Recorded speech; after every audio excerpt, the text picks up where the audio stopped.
Good morning, good evening, good afternoon. Welcome to Dreamy Dreamland with your Sensei Al Bob. That's me, this guy right here. Your Uber entitled Unlimited Griot. What is a griot? A griot is a shamanic, psychosocial, cultural, forensic, anthropologic alchemist. Right? And what is that? Holy moly. Now, kids, remember, don't take a word I say seriously. I'm here for your entertainment's sake only. And all of the shows that I've ever done have nothing to do with reality. It's just entertainment. It's like watching I Love Lucy. So, the last few shows I showed some things off of YouTube about lectures by noted psychologists and anthropologists and physicists talking about, the film, The Matrix. But, there have been people like Freud and Einstein back in the 20s said that, and they called it a simulation, and people didn't even know what a simulation was, right? A little bit ahead of their time. But they were studying certain things, and they saw certain patterns occur over and over and over without any true explanation. And that's me. That's my itinerant scholar motif has been studying, which was telling my sister from, I guess, 73 to 2014. I was an itinerant scholar. I mean, yes, I was an electrician. Yes, I was a photojournalist. Yes, I was a alternative healer, right, for the VA, and went off, sent off, and studied many things. I was sent off to be a osteopath, right? I went to my last osteopath college in Davenport, Iowa, I think it is. And all of the places that I went to, my boss knew all the people who ran these places. Instead of like sticking me in the classroom, they stuck me with the guy or gal who was running it. And I was their doula, right? And they all, not all, but a lot of them called, "You're my doula." That's what I said. I said, she goes, "You're my slave." That's where I learned about what, doula in Greek means slave. And not slave like, get me a coffee. No. Slave as in agape love. There's muskrat love. Muskrat love. The captain and the Antonella. Anyway. So here it is, Wednesday, I think the 15th. And it's a sunny day, and it's gonna get warmer. It doesn't have that really chill out there. It's cold. It's probably in the 20s, 28 or so.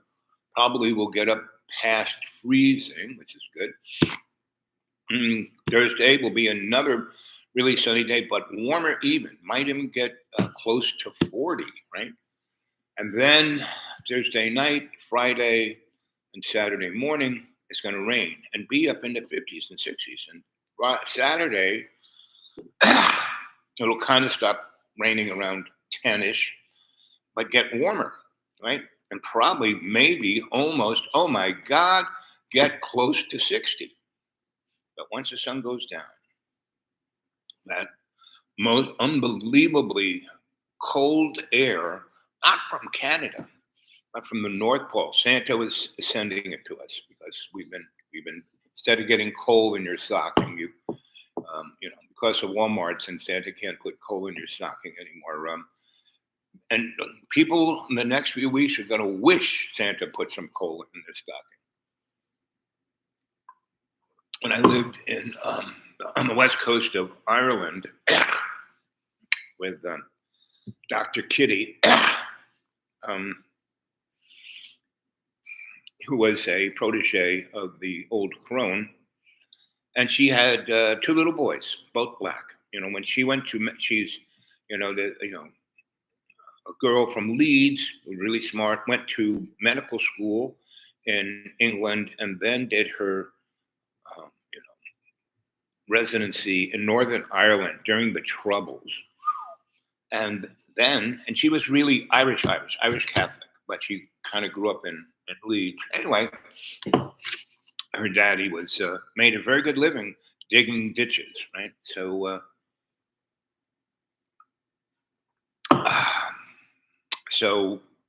I ended up, Archie and the old crone hooked us up. She needs a man like Al, so I did, and it was amazing. She's really sexy, tall, willowy, great shapely body, brilliant, totally empathetic, and was there to help. And she had these two little boys. So when she was at medical school in England, she hooked up with a African prince, like the Prince of Bel Air, and she had a baby by him, right? And and that boy was Charles, and her sister always, you know, her younger sister always kind of copied what she did, but like in the Bizarro, there's the Bizarro Superman, and so Kitty went off to medical school and then went off to be a saint in Northern Ireland, and then came to you know Western Ireland, and the little town was called Glendore, just I guess going towards Galway from Skibbereen on the west side highway, and that west side highway was just two steps up above a donkey cart path. But anyway, and that was in those days before Ireland became rich, before they joined the EU. Anyway, and she had this beautiful little house that Archie owned, like half that whole mountain all the way up to where the old crone was, and it was a castle up there. But there were all these, back in the day, like little slave houses, but they were nice. They were made out of stone because that's the only thing they had to make stuff out of. So very nice house. We went in. It was the kitchen. Then right over here was the uh, living room, and off the kitchen off the other side was a dining room, and up behind it was like a little bedroom. And then there were stairs off that wall between the dining room and the living room, and there were stairs that went up, and there was three little bedrooms upstairs. And in the back, where the sun would come in from the east, and was like another little apartment, let's say. But you came in. There was two doors. You could come in from outside, right, and you could come in from right next to the stairs in the living room. And it was a fireplace. And we used to go on that hill. There was a bog on that hill, and we used to cut peat, which was what coal was before, And we had these shovels with like a razor blade on it, and you cut out these little squares, and you put it on the wheelbarrow, and you'd wheel it in. And basically, you'd have some newspaper, and you basically make a little house of the peat with a newspaper inside, and there were some briquettes, some coal, right? But there's soft coal. So that paper would set the soft coal on fire, and then that would get really hot, and that would set the peat on. And once everything got going, it was great because it was the way the fireplace was. It was just a little chimney over here, and the rest of the roof, it just, pushed the radiant heat out. And it was not that much smoke, right? So it really would heat the whole place up, right? So I spent a good 5 months there. And that's a whole nother story, right? I'll tell you the story of Miss Kitty. But anyway, she had these two boys. She had her son that was fathered by a African prince, and this kid was noble and tall and brilliant and smart and read books. He was like 7, and he was reading medical books. He's going to be like his mommy and daddy. And the prince, went back to Africa and not even sent a penny. And her sister hooked up with a Caribbean crack dealer, and had a baby by him, right? And one day showed up and said, "Oh, you know, I need you to um, take care of the kid." When the kid was like, 6 months old. I'll be back. She never came back. So she had these two boys. So one was a gangster and one was a brain surgeon. And she couldn't handle them. And so she goes, "You got to take care." So these boys were like my puppies. They stood by me, and I didn't ever yell at them. I totally let them do whatever the frick they wanted, as long as nothing bad happened. They didn't hurt anybody and they didn't hurt themselves. Three things, right? And the kid who was the brain surgeon, he was always reading a book, but always playing with his it was basically his cousin, but was his brother. And these two were like, and I still have a few photos of them. I'll have to dig them up. But my father, I took some great photos of Ireland. My father threw them all away.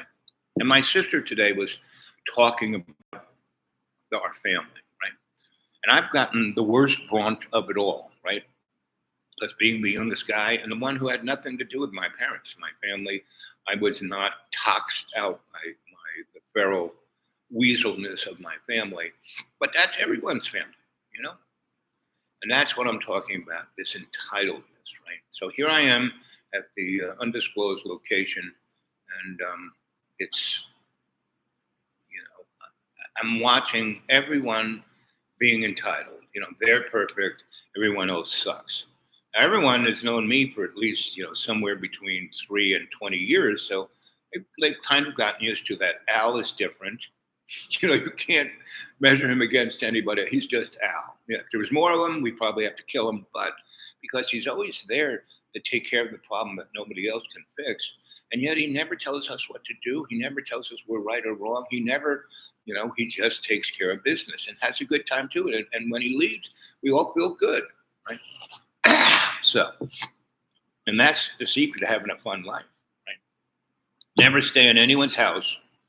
For more than 3 nights and 2 days. Right? That's the secret of keeping your friends.